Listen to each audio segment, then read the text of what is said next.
Hello, this is JJ from pianodownloads.com, and we're going to do a lesson on pads. And a lot of times, if you're the second keyboardist and you're not sure what to do, whether you're playing a slow song or a fast song, a pad is a good way to go. It really pulls the group along together musically, and you're something that's the most heard yet not heard at all. It's really, really quite amazing. Let me play a quick movement. I'm going to show you how you can voice your chords using a pad sound. And here I have a regular pad sound. It's a nice string sound. And, here's a regular C chord. So what I'm going to do is I'm going to play a movement. I'm going to go from A minor to G to E minor to F, and this is going to be kind of slow and worshipful, but what I'm going to do is I'm going to take the middle note and move it down. Whatever inversion I play, I'll play like, and as you can see, that sounds good, but if you were to do something like this,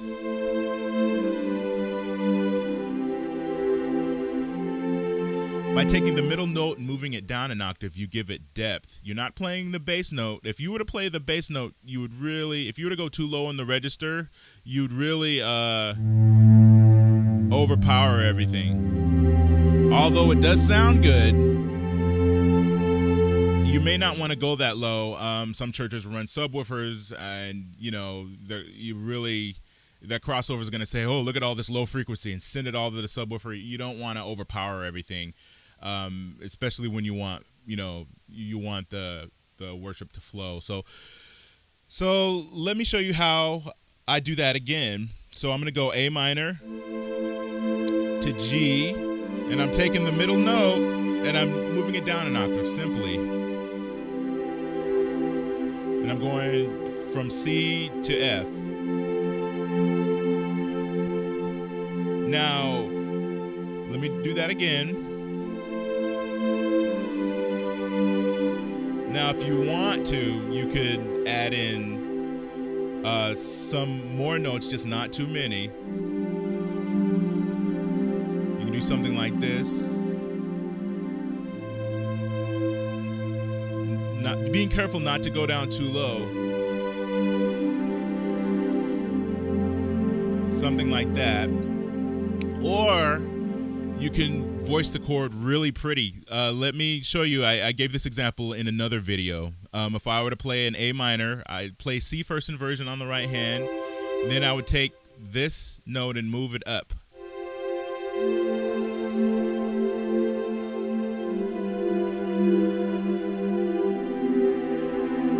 And I can create dissonance with that.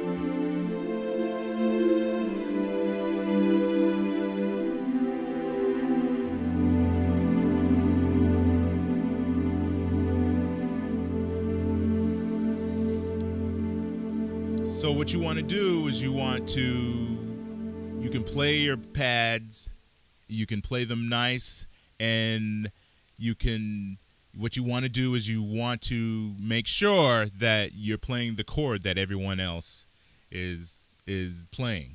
Make sure that wherever the music goes, you're right there, because if you're not, it will definitely clash. So I'm going to play a movement, and what I'm going to do is there's going to be a backup piano track with this, and the piano track is going to play chords going up and down the scale. And on the diagram, you'll see the chords that I'm playing as the pad, and then you'll be able to get your chord structures from there.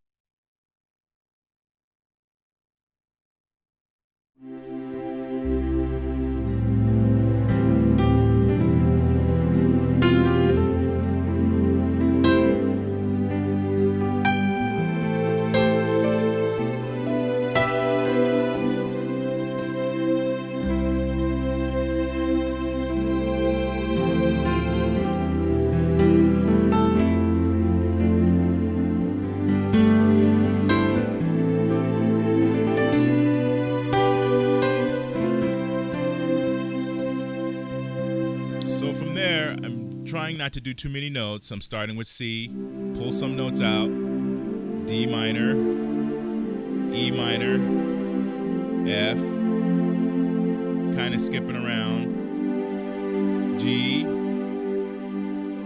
A minor, G over B. So let's do a pattern. Instead of going A, G, E minor, F, let's go F, G, A minor. So check this out.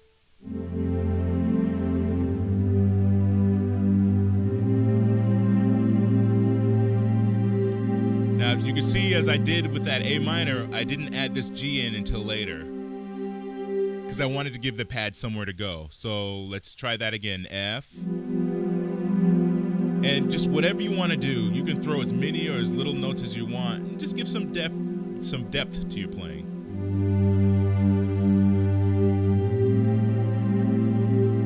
Right, let's go back to F. And the way I have it here, just a C, G, A, and a C. Then start pulling notes out if you want. Or you can add the bass note if you want. Just don't over specialize it.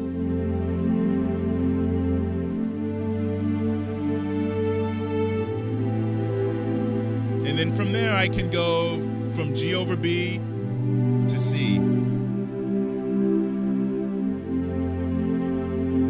F, G, A minor, G over B,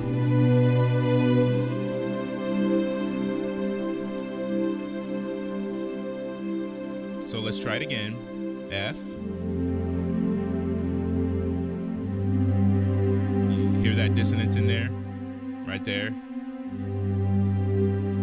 A minor. See, you kind of don't want to over specialize that.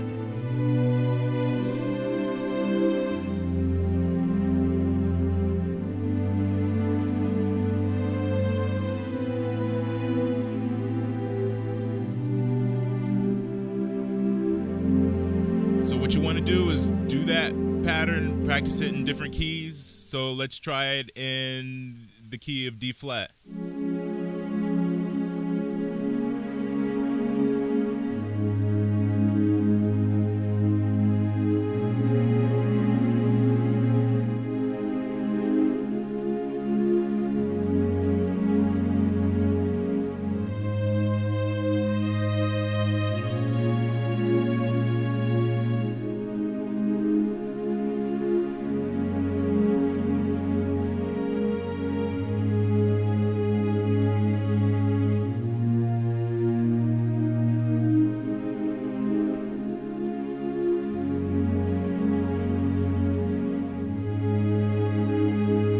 Raise fifth thing from gospel.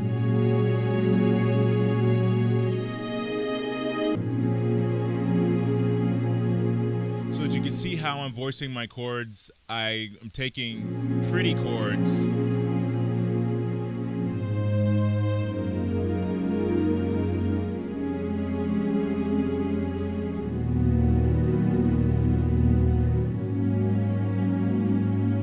I'm just voicing them. Sometimes pulling notes out.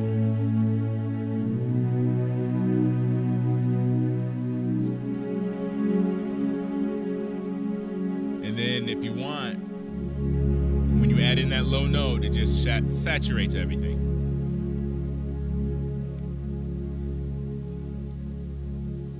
So to add dissonance to your voicings, again, you want to play the first inversion of, let's say you wanted to do an A minor, right?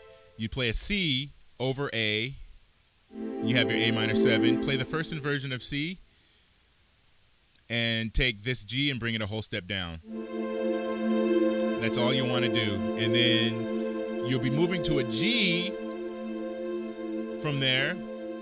And so what I'll do is I'll play a G, but I'll take this middle note and move it down an octave, so I have this, but then I'll play a dissonant note right there. I'll take it 1, 2, 3 half steps, and then from there